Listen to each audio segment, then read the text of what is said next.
Well, it's 4 o'clock, and can I just first of all welcome everybody who's joined us. It's great to see so many people with us. My name is Lloyd Austin. I'm extremely honoured to be the chair of the Environmental Rights Centre for Scotland, which we're launching this afternoon. Thank you for joining us. For those of you who didn't see all of that short film, we'll be showing that again at the end. My job today is to introduce our various speakers and try and keep us all to time. Before I do that, I must do a couple of domestics. First of all, unless you're speaking, you'll notice that you've been muted, and please try and keep to that to prevent background noise, because there is so many of us on this call. And just to formally notify you that we're recording this mainly to have a record of the speakers. I think mainly it will only be a record of the spotlighted speakers. The purpose of today is to formally introduce everyone to the Environmental Rights Centre for Scotland and to hear from various distinguished speakers about our work and our plans. First of all, though, I'd like to give a few moments to Charles Dundas, who has been spotlighted alongside me, the chair of Scottish Environment Link. Link is our parent body, so to speak, and he's going to say a few words about how we came about. Charles. Thank you very much, Lloyd. So yes, for those of you who don't know, Scottish Environment Link is the forum that brings together over 40 of Scotland's environmental charities, people like the National Trust, the RSPB, Plant Life, Bug Life. And if you can think of a Scottish environmental charity, chances are they're a member of Scottish Environment Link. And if they're not, we would like to hear from them because we're always looking for new members. We interest ourselves in a huge range of topics across the environmental spectrum, and for years now, ever since I certainly joined the organisation, there has been a small group of people working as a subgroup of our governance subcommittee, working on legal governance. And one of the gentlemen involved in that is right here, chairing now, keeping me to time. And I know I've been given less than 2 minutes, so there's a lot to cram in. But yeah, Lloyd Austin has been one of the most significant people that have got us to this point today. And the Environmental Rights Centre for Scotland is a really exciting opportunity. And I'm really pleased that Scottish Environment Link were able to play a role in bringing it about, and most recently, incubate it as it grows into a larger organisation. So what I see today as being is about us celebrating that birth, that fledging, as Lloyd put out. So from Scottish Environment Link's point of view, we approach it like parents whose child is going off to university. There's a big element of pride, but equally an element of sorrow to see them go. Lloyd, back to you. Okay, thank you very much, Charles.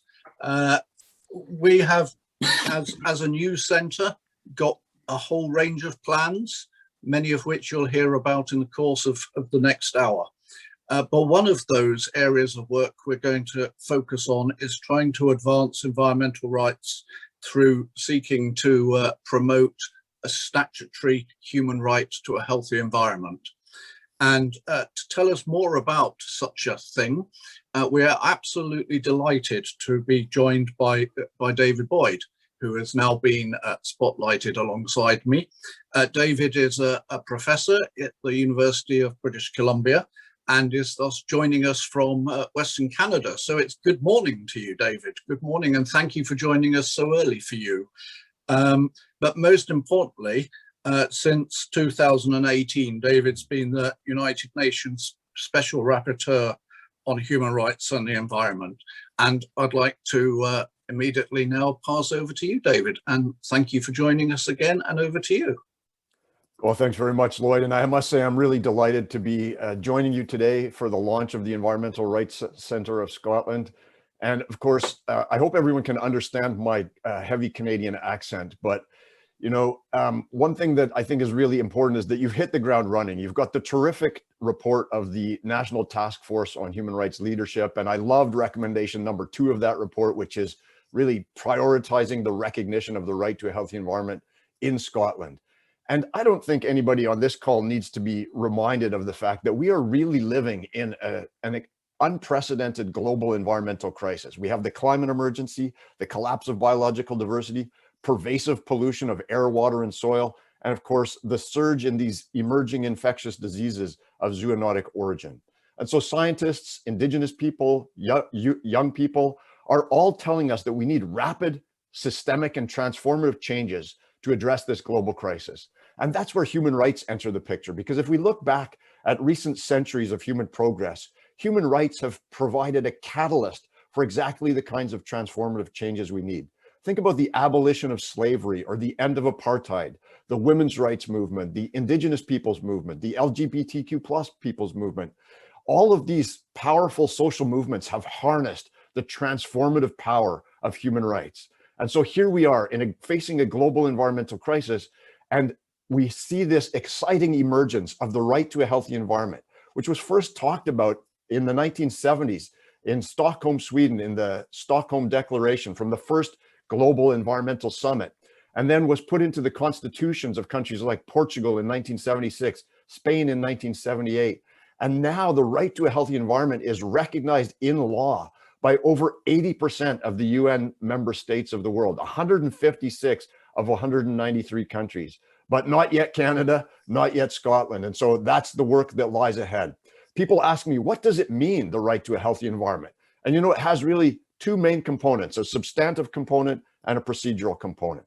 On the substantive side, as everyone will understand, it means clean air, safe and sufficient water, healthy and sustainably produced food, healthy ecosystems and biodiversity, a stable climate, and non-toxic environments where people can live, work, study, and play. And it also comes with this procedural toolbox of the right of access to information, public participation in decision-making, and access to justice when your rights are being threatened or violated. So that's what the right to a healthy environment is all about. And then the next logical question is, does it really make a difference? And we're fortunate now in Canada and in Scotland, we can look at the decades of experience that other countries have had. And what we find is that the recognition in law of the right to a healthy environment is a catalyst. It's a catalyst for stronger environmental laws and policies, for improved implementation and enforcement of those laws and policies, for higher levels of public participation, for lower levels of environmental injustice, and most importantly, for improved environmental performance, faster reductions in air pollution, faster reductions in greenhouse gas emissions, more people with access to safe, clean drinking water, and better performance across a broad range of environmental metrics. And we can look at examples of this from around the world. Countries that have adopted the right to a healthy environment have really used that as a catalyst for change. One of my favorite stories is Costa Rica, this tiny Central American nation that back in the early 1990s, for the first time, recognized the right to a healthy environment. And at that time, Costa Rica had suffered from decades of devastating deforestation. Less than 25% of their land was still under forest cover. But that change, that societal recognition of the right to a healthy environment, sparked a series of changes that I don't think anyone in Costa Rica even really anticipated.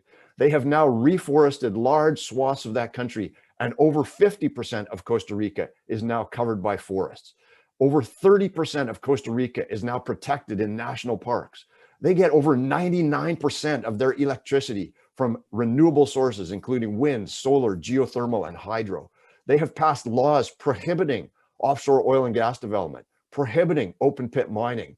And not surprisingly, Costa Rica also ranks at the very top of the happiest countries in the world.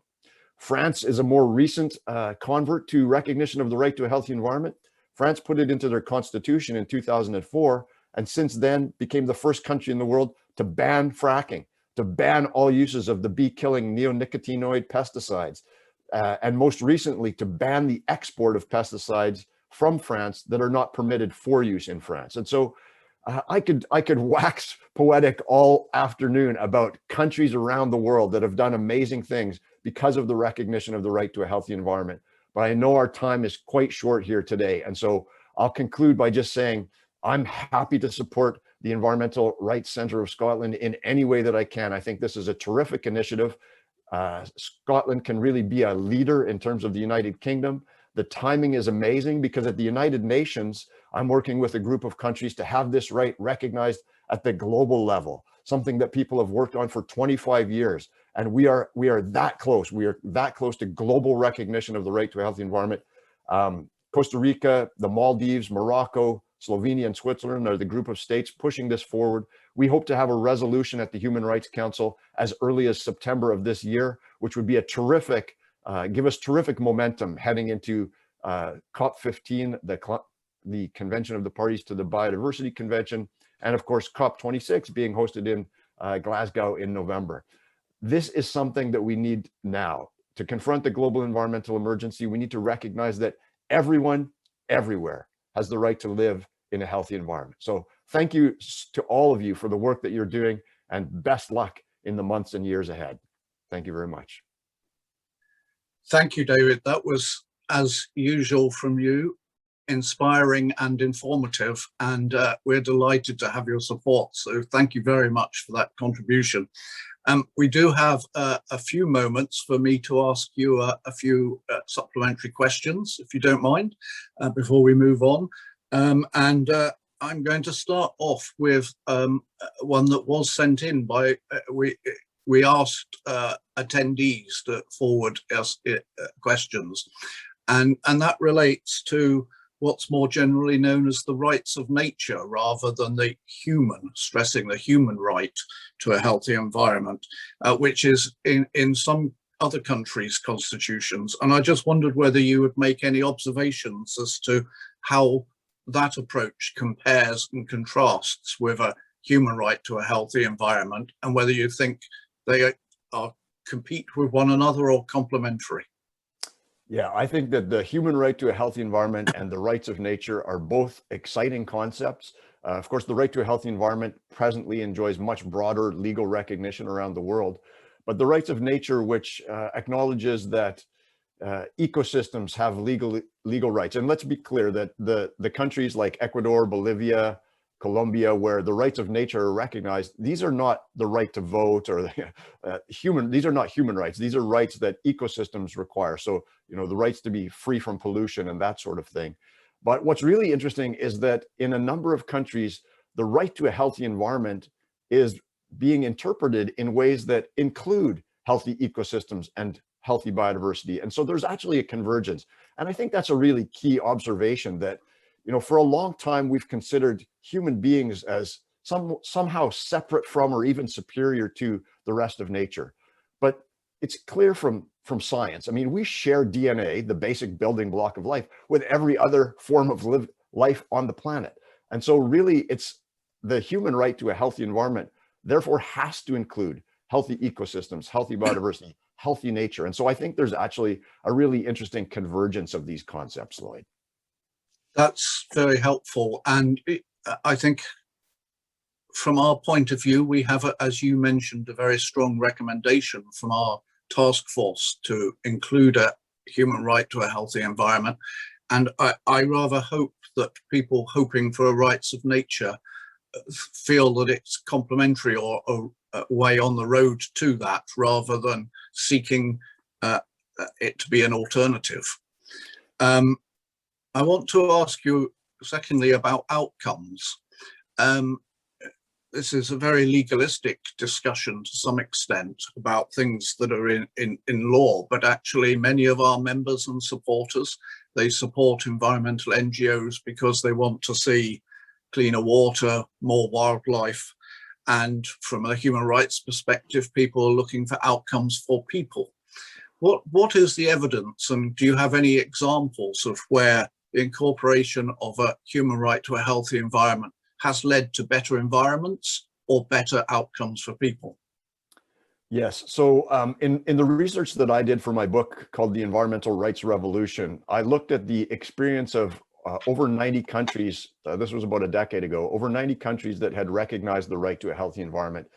And I compared their performance on a range of environmental metrics. So reduction of emissions of criteria air pollutants like nitrogen oxide emissions, sulfur dioxide emissions, particulate matter. And what I found was that there was a strong correlation between recognition of the right to a healthy environment and faster reductions in air pollution. A strong correlation between recognition of the right to a healthy environment and better performance across a wide range of environmental metrics. And of course, economists would say to me, look, you have only done a basic analysis and shown a correlation. So interestingly, about 5 years after my book came out, a group of American economists looked at this using much more sophisticated statistical techniques than I'm capable of.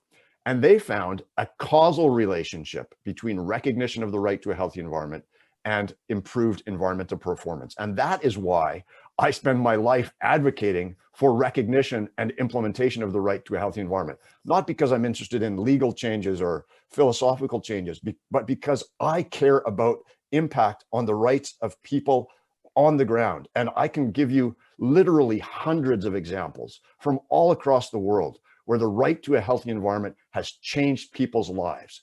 In Buenos Aires, Argentina, where in the most polluted part of Buenos Aires, Argentina, people brought a lawsuit against the federal, provincial, and local governments and 44 corporations, arguing that pervasive pollution violated their right to a healthy environment. And the Supreme Court of Argentina ordered all of those governments and all of those corporations basically to clean up their act, a very concrete list of to-do action items.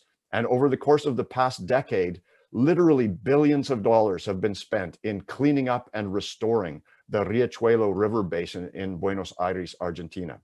In Kenya, the right to a healthy environment was used to block a coal-fired power plant that would have been a disaster for people's lives. It's been used in places around the world to improve air quality, to gain access to safe drinking water, to protect nature, to protect ecosystems, to protect endangered species.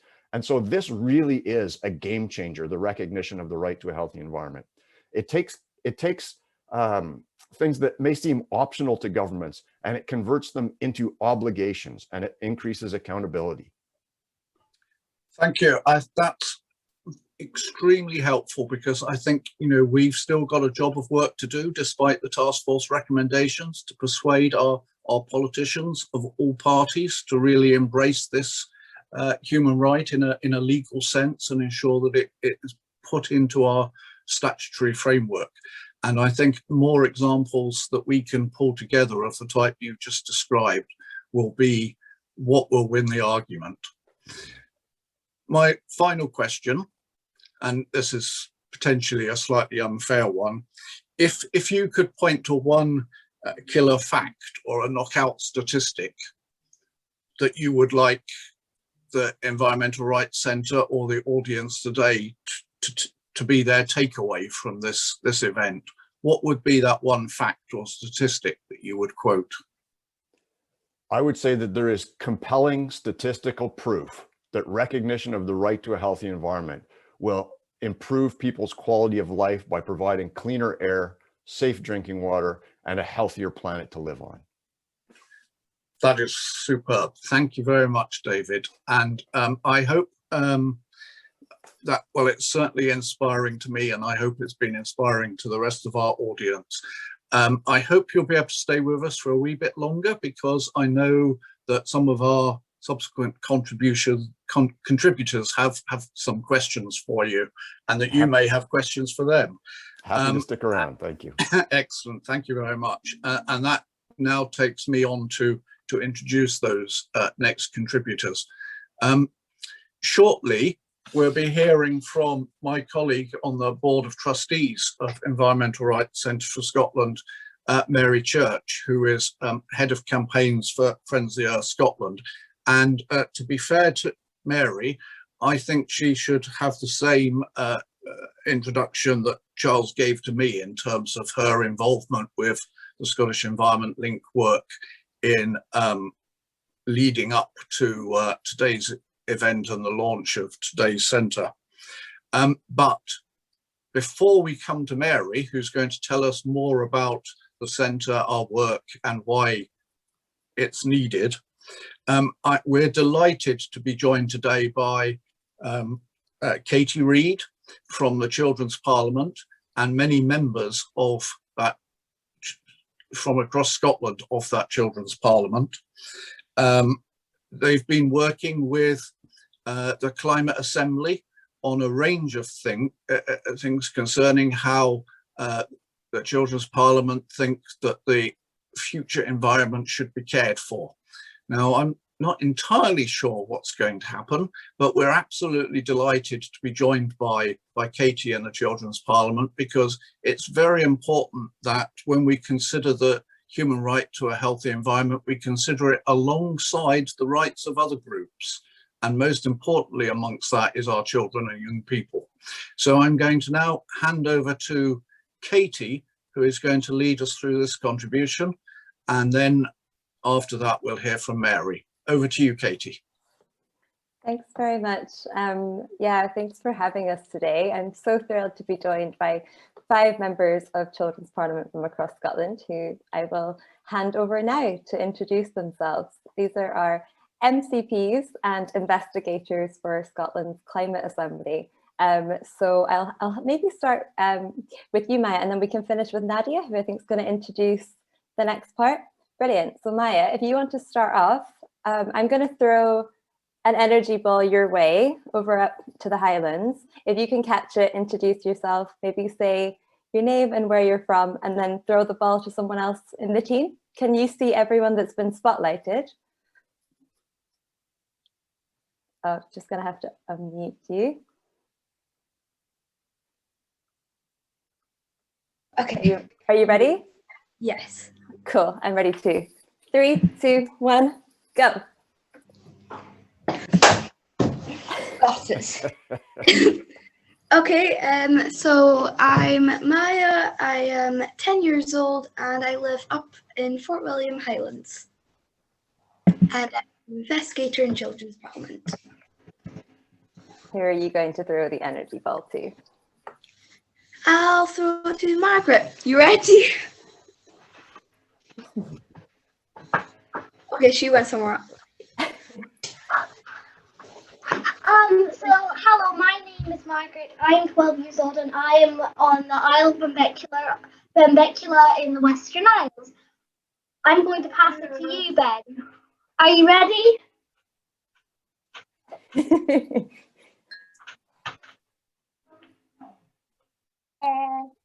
I'm Ben and I'm from Fort William and I'm an investigator in Children's Parliament. And I'm going to pass it to Tyler. Hi, I'm Tyler. I'm 12 and I'm a member of Children's Parliament, and I'm going to pass it to Nadia.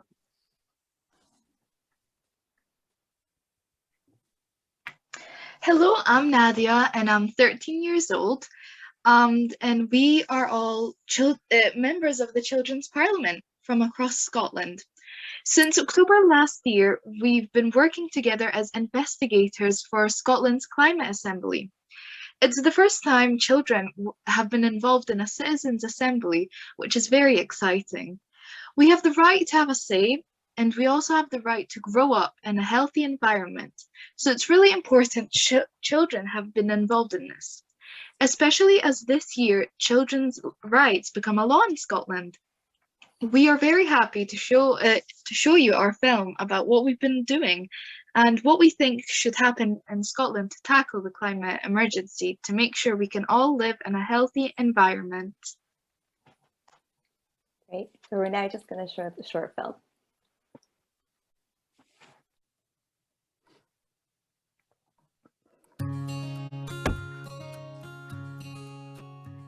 "2021 is a very special moment in history for children in Scotland. It's the year that makes children's human rights the law. An important part of this is making sure we can have our say and be taken seriously. For 25 years, members of the Children's Parliament have been sharing their views on what kind of Scotland they want to grow up in.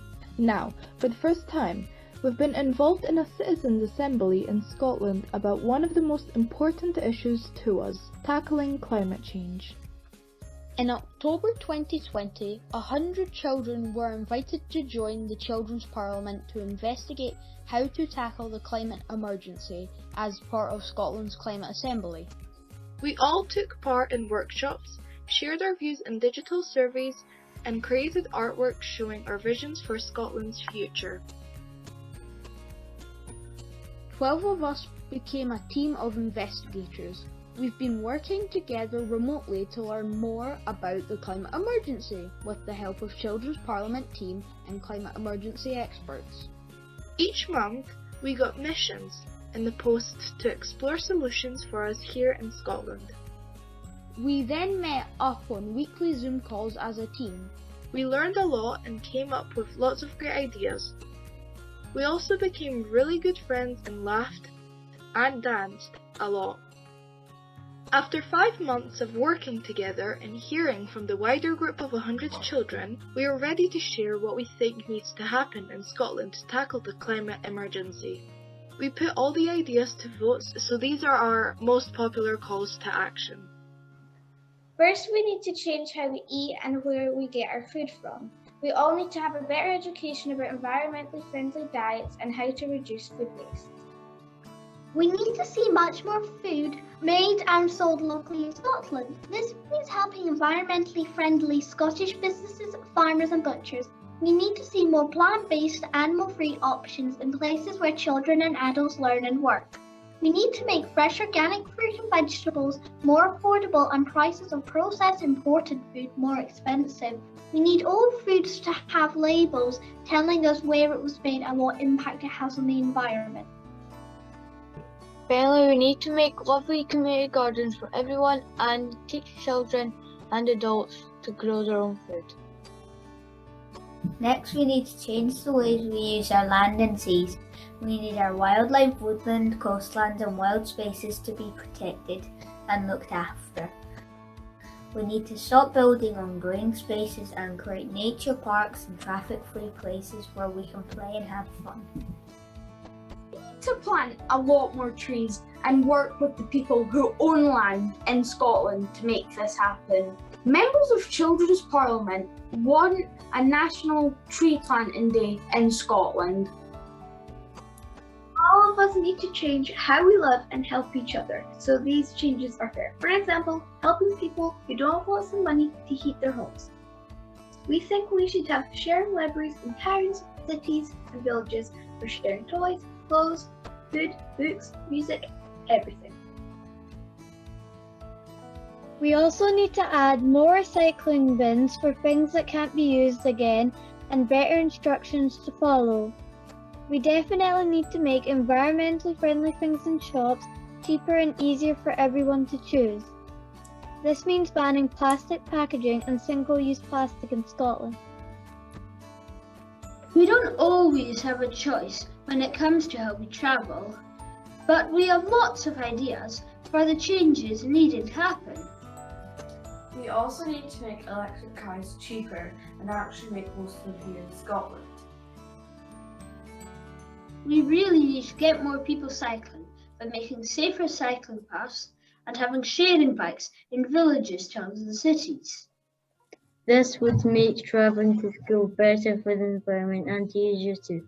Lots of us love the idea of walking and cycling buses and think these should happen all over Scotland. What we have learned is that we really need to learn about the climate emergency and what we can do. We need to make sure children know what's going on or how to get help if they're feeling worried. Children and adults need to learn how to grow food, compost, recycle properly, mend things, and plant trees.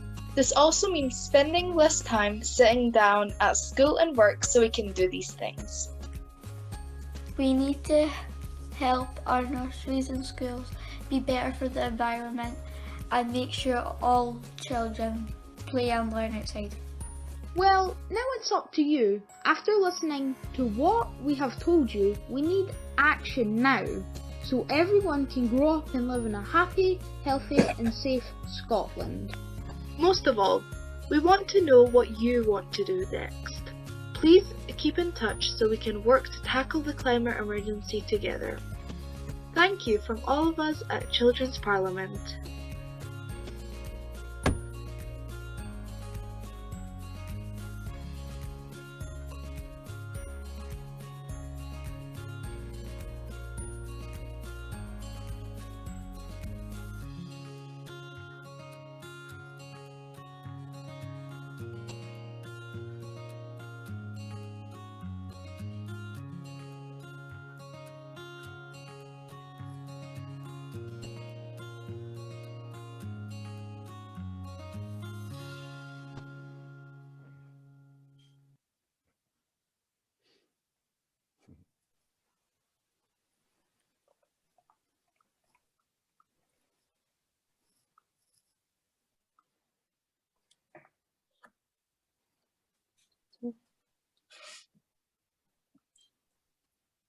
Just going to find all the children in this call and spotlight them. There's so many people on this call. It's absolutely amazing, but it does just mean it'll take me a wee minute to find everyone. Ben, where have you got to? There you, Maya. Spotlight and Margaret. And thank you so much to all the lovely comments coming through in the chat box. Please do feel free to leave a message for the children and for the wider group as well who couldn't be here today. So it has been quite a journey for our investigators. It's been an incredible whirlwind of a tour, and we've actually all yet to meet in person, which is quite unbelievable. This has all been done remotely over the past, well, now about 8 months. And so we're so excited to have the opportunity to all come together and meet in person at some point later on this year. Obviously, it's a really big moment in time for children's rights and for tackling the climate emergency, as we see that COP26 will be coming to Scotland later this year, but also like the Climate Assembly will be publishing its recommendations in Parliament later this month, and part of that will be the children's calls to action in their final report. So yes, we have a busy few weeks ahead and then a busy few months ahead as the children take forward the calls to action which they shared in their short film. We've got some time and we're so delighted to have the opportunity to invite David Boyd to join us as well for a little conversation with the children about their experiences being part of the Climate Assembly. As Nadia mentioned, it is the first time that children have been involved in a Climate Assembly, so it's been quite a learning journey for all of us, and it has been really brilliant to work with the 12 investigators to sort of represent the views of the wider group of children that were involved.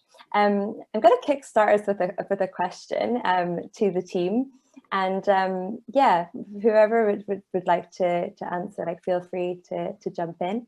But I guess one thing that I'm wondering is, especially at this point in time, you know, it's a really big month as your calls to action are going to be laid in Scottish Parliament, a part of the recommendations. So I'm wondering, what do you think has been the best thing about being an investigator? And my second question would be, what do you hope will happen next? Margaret, do you want to kickstart us off? Cool.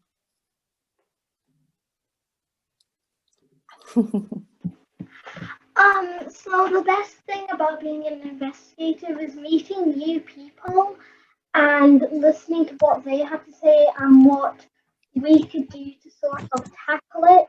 And at this point, I just want to say thanks, guys, for everything. You've been the best team to work with. But what do I want to see next? I want to see us in Parliament. I want to see us in the Scottish Parliament leading in a couple of years' time. I want us to lead the climate tackling because we are the ones that know most about it, so we should lead it. Thank you. Thanks, Margaret. Tyler, did I see your hand up? Do you want to? Yeah, so what I've liked most about it is learning ways how to cut down our carbon footprint and how to help the environment. And what I want to see us do next is to actually just all meet up in person. Me too, Tyler.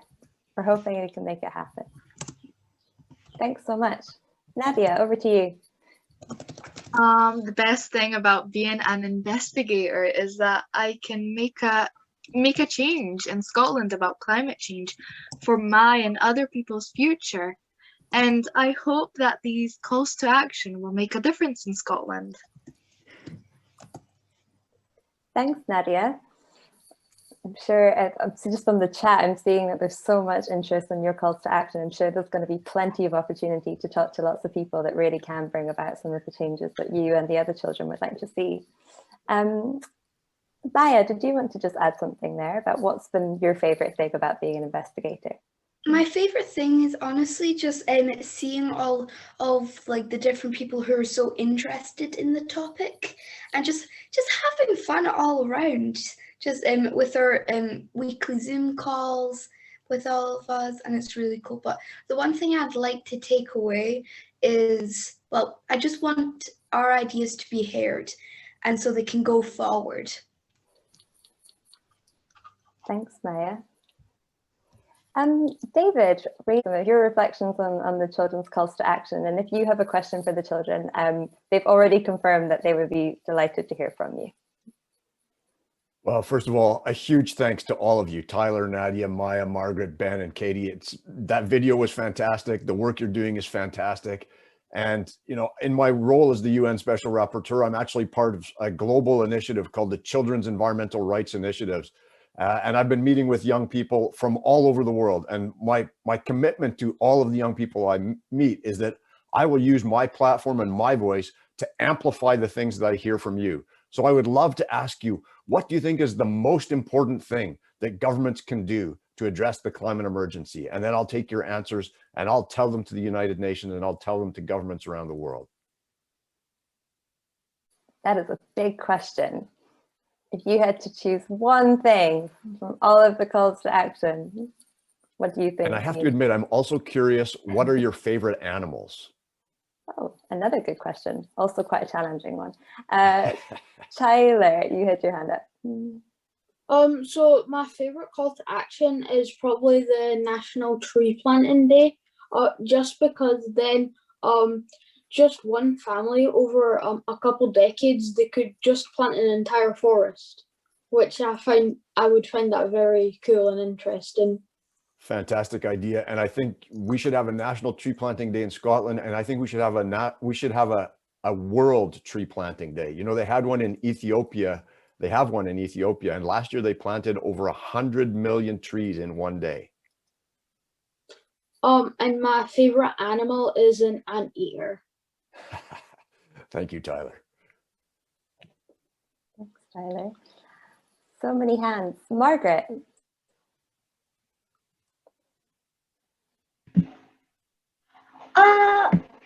So my favorite animal is probably either a caterpillar or a squirrel. I've got a caterpillar teddy because I'm obsessed with caterpillars. I don't like butterflies though, just really weird. And the one thing I'd want to take is right up to the Parliament. I have an idea for a no meat week. Just cut back on the amount of meat you eat and see the difference. And people have already started talking about the idea, but I just want everyone to do it, even if it's just annual or something. Just have 1 week every year when you just eat veggies. Lovely suggestions. And I think you have to learn to love butterflies, Margaret, because in Costa Rica, they have butterflies that are bright blue and that are this big, and they're like as big as a bird, you know, some of the most amazing creatures. I think Maya really wants to say something. Yeah, I think we'll go Maya, then Nadia, then Ben. Cool. As we say, okay, so the thing that one of my favorite calls to action is the National Tree Planting Day as well, because if like every single person, just 1 tree a year, and even just as well as you said, like around the world, over just a few years, millions upon millions of trees. And favorite animal, either dogs or lions. That's terrific. We have 2 votes now for a World Tree Planting Day. So the call to action that I want to take forward is the one where children and education should be more about climate change too, because if children learn about climate change, they will want to do something about it because they'll know how important it is for the planet. That's what happened with me. I didn't know much about climate change before this, and now I want to change it so much, and I'm so passionate about the subject. So that's why I feel like it's most important for like children to understand what climate change is and to learn about it. And my favorite animal would probably be a panda or a koala. What? Not a grizzly bear? We don't have any pandas or koalas in Canada. We have grizzly bears and polar bears. Listen, Nadia, you actually have a right under the UN Convention on the Rights of the Child. Every child in the world has the right to an environmental education. So I agree with you 100%. Climate change should be a part of education from kindergarten right through to university. And it is in some countries, like Norway has made it a requirement that every child receive ecological education from the beginning right through the entire school process. Brilliant. Ben, would you like to share your favorite call to action? Yeah. My favorite call to action is the tree planting day, because I think it's really important, and I can't remember, but you mentioned a country that planted 100 million trees in 1 year. If that was worldwide, there would be billions of trees planted every year. Yeah, that's great. The country's Ethiopia, but there are many countries that are planting billions of trees every year. So it's an exciting idea, and I think it should be in every country, and Scotland would be a great place to lead that initiative. And also my favorite animal is an Arctic fox. Oh, that's a no, beautiful Arctic wolf. Thanks very much, Ben. Thanks to all of you. And I do wonder, the children actually had a question for you, David, if you're happy just to take one question. You'll put me on the spot, Katie. Ben, did you want to ask the question? Cool, fire away.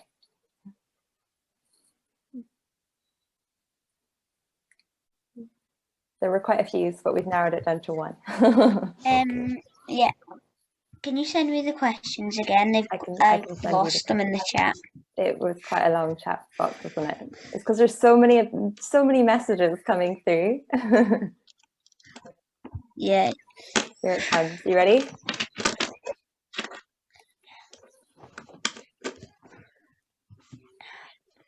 Wait, I've lost them again.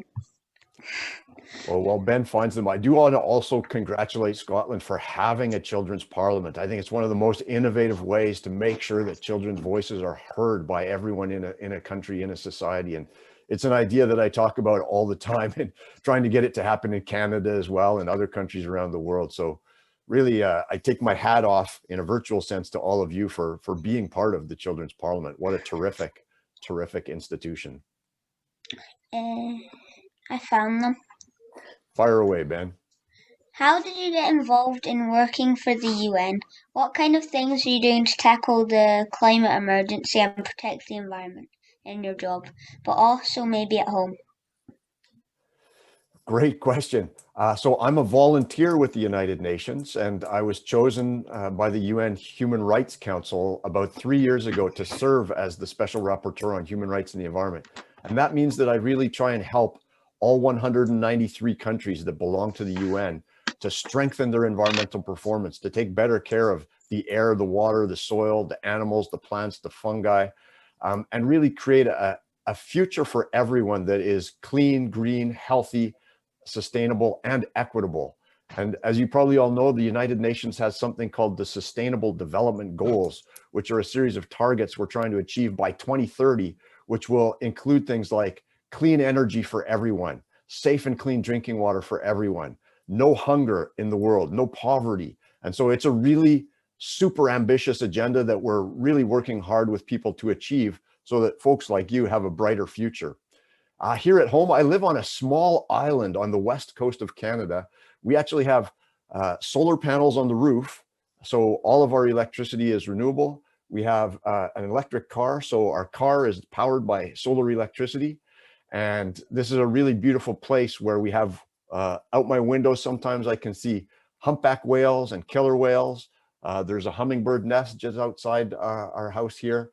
And so, you know, we do everything we can. Our family, I have a 15-year-old daughter. We're all vegetarians. My daughter's actually a vegan, but I love ice cream, so it's hard for me to make that change from being a vegetarian to a vegan. But we're doing everything we can, and we're definitely part of the youth climate movement. My daughter's involved in that.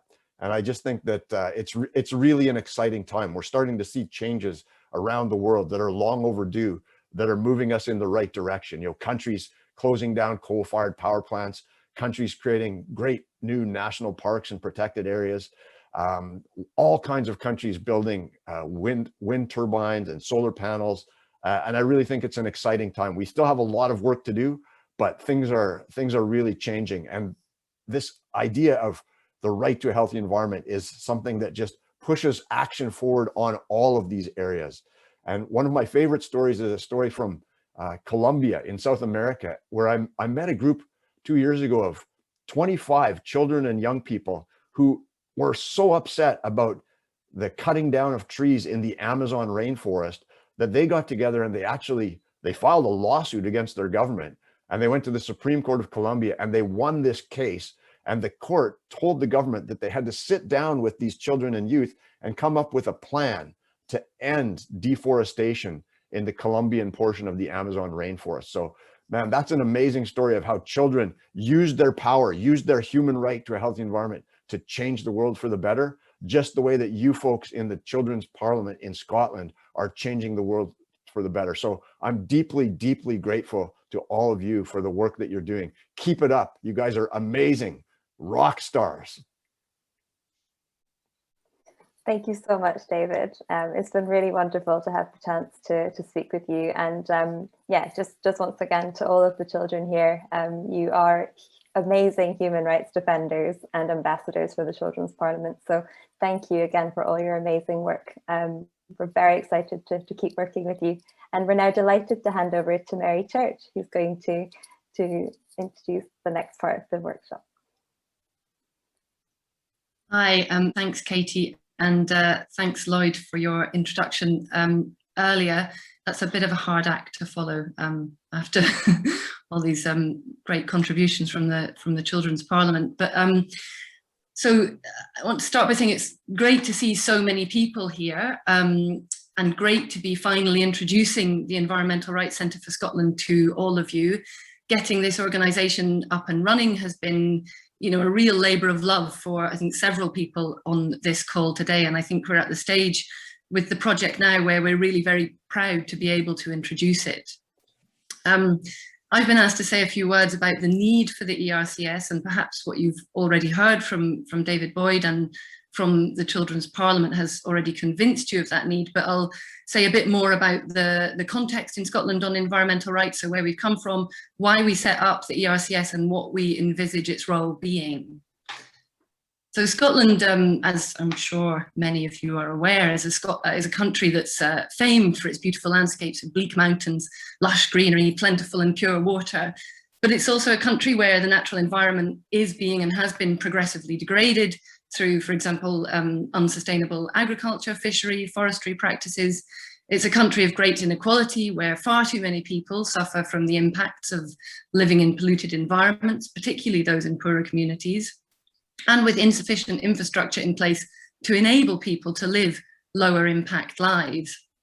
It's also a country that has lived and continues to live far beyond our means, its means, so far beyond our fair share of the Earth's resources, both in terms of what we take and in terms of what we spew out. So our overuse of non-renewable resources and the disproportionate pollution that we create, all of which is directly linked to the suffering of even more people overseas, so particularly in the global south, people who are really on the sharp end of the devastating environmental and wider human rights impacts of climate change and, for example, natural resource extractivism. So as we start to reach and breach planetary limits on a number of different fronts, the impacts of problems like the climate crisis, biodiversity loss, toxic air, plastic pollution are becoming ever more immediate. And I think, as David said earlier, the current COVID-19 pandemic being a very obvious example of this. And so finding solutions to tackle these problems, and crucially holding people, those in power, to account over doing so, is becoming ever more pressing. The law is one vital tool in doing just that. And in recent years, we've seen a proliferation of climate litigation, for example. So including actually just last week, we had the historic win by our sister group, actually Friends of the Earth Netherlands, against Shell. So where the Dutch courts were ordering Shell to more than double its climate reduction targets and come up with a more concrete plan for meeting them. But it's a tool, the law as a tool is one that's been really underutilized here in Scotland over the past decades of environmental campaigning. So despite this sort of growing and complex body of environmental law, there have actually only been about a dozen or so public interest environmental cases that have made it to the courts over the past 20 years or so. And the outcome of most of these has not really been on the side of the environment. So why is this?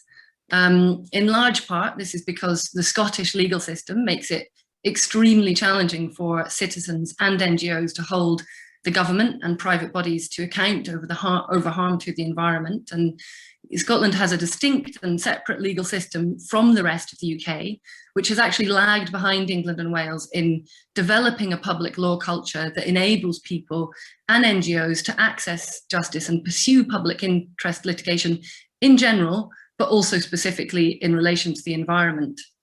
And there are really significant barriers in place in terms of cost, various technicalities, uncertainty that exist for professional NGOs as well as communities and individuals in terms of exercising legal rights. And so to sort of illustrate this, we're talking about, if you go to court over a public interest environmental issue and you lose, you could be facing costs to pay the other side's costs in the region of six figures. And of course, the communities who suffer most from environmental pollution and degradation are least likely to have access to this kind of resource, this kind of money. Connected to this is the fact that people and communities often really struggle to identify their legal rights and how to exercise them. And this is compounded by the fact that environmental NGOs in Scotland have very limited legal capacity, with in-house lawyers, practically unheard of in the sector, which is quite unlike the situation south of the border. And so as part of the feasibility study for setting up the ERCS, we collected 10 case studies, and these included communities blighted by, for example, open cast mining, landfill sites, incinerators, loss of green belt and public amenity, air and water pollution. And these all sort of demonstrated a breadth of issues relating to unenforced planning and environmental law. And they also demonstrated that, the real barriers that people face in trying to access justice for their communities and the environment. And they show just how unlevel the playing field is when it comes to engaging in particular in the planning system, which is really the route by which most people generally encounter environmental law, in terms of the resources and experience that developers and public bodies can rely on, and how much that outweighs what communities can hope to access. And all of these barriers are why the Scottish Government remains in breach of international law on procedural environmental rights, as well as on the substantive side of things. So a small number of ENGOs, individuals, communities and lawyers in Scotland, however, have taken forward a handful of strategic legal challenges and public interest interventions in environmental cases. And an even smaller number of organisations have been for many years now advocating for legal reform in the areas of public participation in environmental decision making and access to justice. And almost all of these organisations are behind this project to establish the ERCS, whether that's through the sort of wider membership of LINK, or whether that's more proactively in the case of RSPB, Planning Democracy, and Friends of the Earth Scotland, who've played a really key role in getting the ERCS set up. And between us, we've had some really important wins over the years. So, you know, we've changed the law on who gets to take a case to court. So from a really archaic test connected to private financial interest to a much improved public interest test of sufficient interest, and also getting rules of court that limit, not nearly enough, but they do limit the liability for the other side's costs should you go to court and lose in a public interest environmental case. And we've also, in both the very rare wins and the more frequent losses of the handful of cases that have gone to court, we've tested the law and we've exposed some of the absurdities in how it's applied. But there's clearly still so much more to do. And returning to that, the theme of urgency in terms of our reaching and breaching of planetary limits, and you know, this being compounded in the sort of Scottish and UK context, with Brexit, you know, creating a real governance gap and risking the deterioration of environmental protections. You know, time is really of the essence with this, and we need an informed and engaged citizenry, and we need every tool in the box if we are going to respond to the multiple interconnected crises that we're facing and the multiple interconnected injustices at the core of them. So that's why we, this, you know, a handful of folks that Charles mentioned earlier, working in this little legal strategy group within LINK, decided that, you know, the best use of our limited capacity was actually to set up a new organisation that could champion and fight for environmental rights in Scotland, you know, for that to be its sort of raison d'etre. And I think you're going to hear from Shivali and the staff team just in a few short moments about the work that they're doing right now, but just, you know, high level, the four key areas the organisation is or will be focusing on are advocacy, so work to change the law so that it's fit for purpose, including that we, you know, make sure that we get the best articulation of environmental rights in Scotland's law, and also fighting for a specialist environmental court to hear environmental cases, public legal education, so to help build up capacity in our communities, networks and organisations, advice and assistance so that communities and NGOs have somewhere to turn for specialist legal support, and strategic litigation, so when necessary going to court to fight for our environmental rights. And of course all of these strands of work are interconnected and mutually supportive.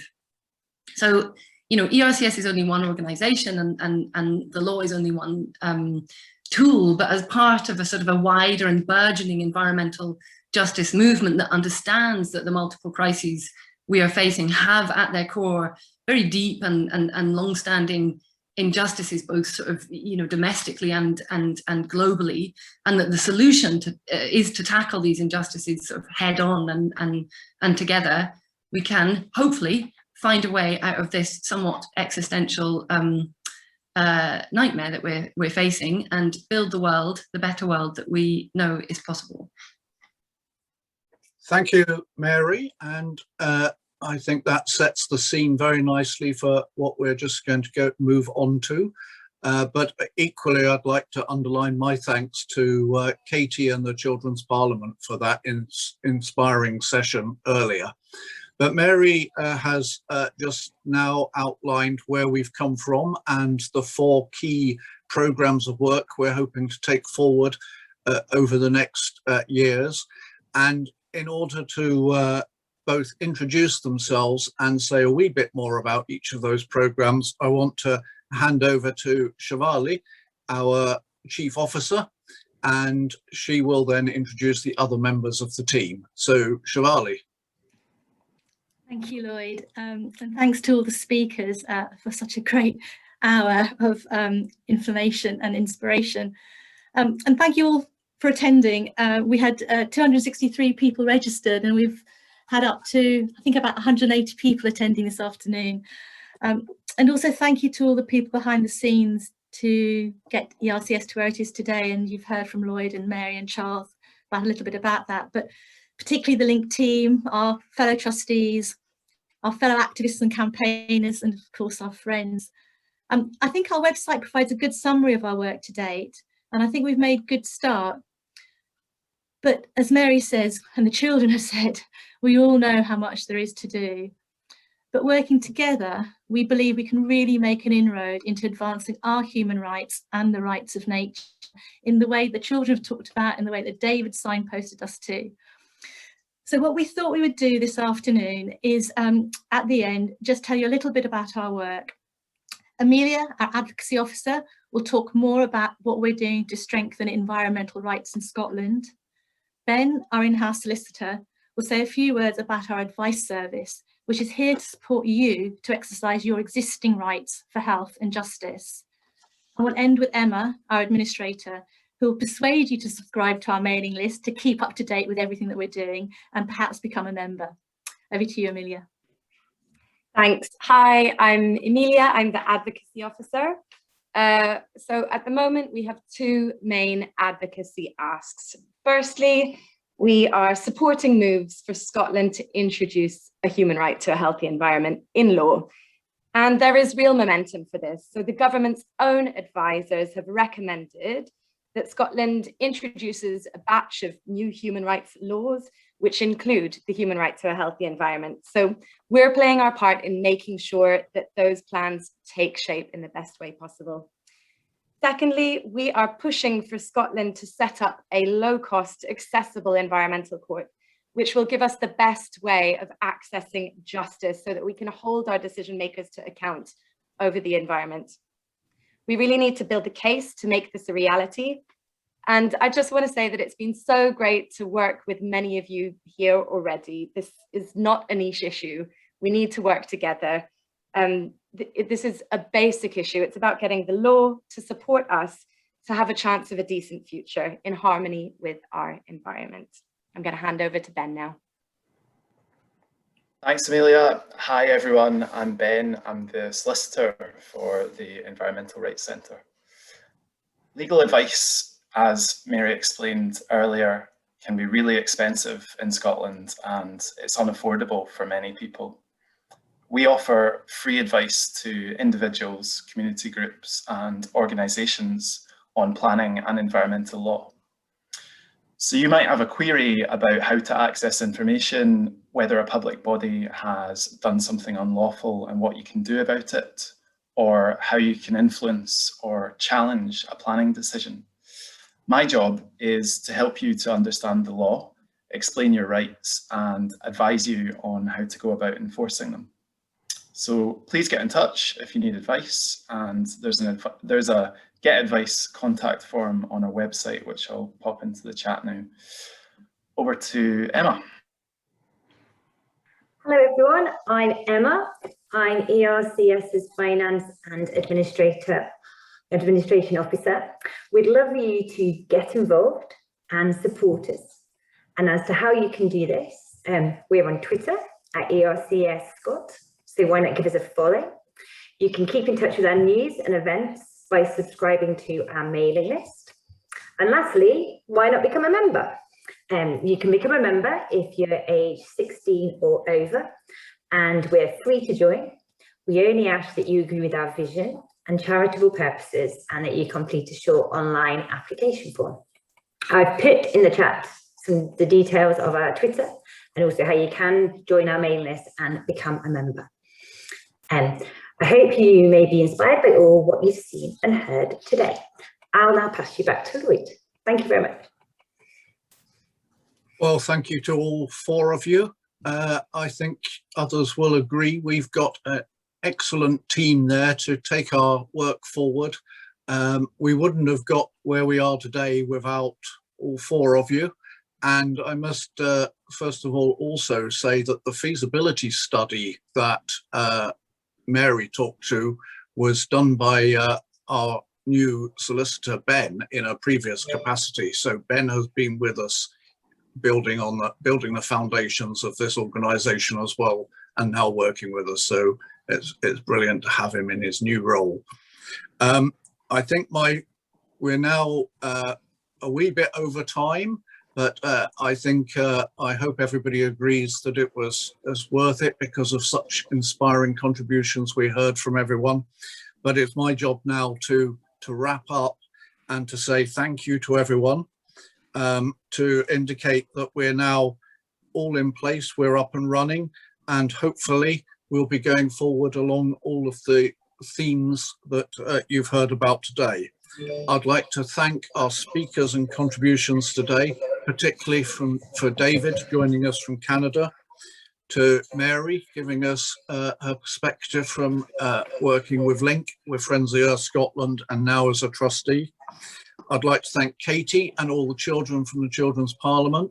I think linking environmental rights to the rights of children, to the rights of other groups within society is really important, because we want to move forward with environmental rights, not just for the sake of the environment, although that is important in and of itself, but it's very important that we move forward with environmental rights to benefit people, as I was discussing with David, in terms of the outcomes for people. But most of all, I'd like to thank you all for joining us today. We wouldn't have been able to have a launch without an audience. It would have been lovely to have seen you all in person, but at least we've saved on the refreshments bill. So thank you for joining us in this virtual way. I very much hope you will feel able to support us and sign up for our newsletter or membership in the way that Emma's described. And I think I'm going to end there and ask Emma to replay the film, which I hope, if people didn't see the film as they were coming in, some of you will stay to look through, to watch that as you leave, so to speak. But I will end by simply saying thank you again to everyone, and have a good evening.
Thank you.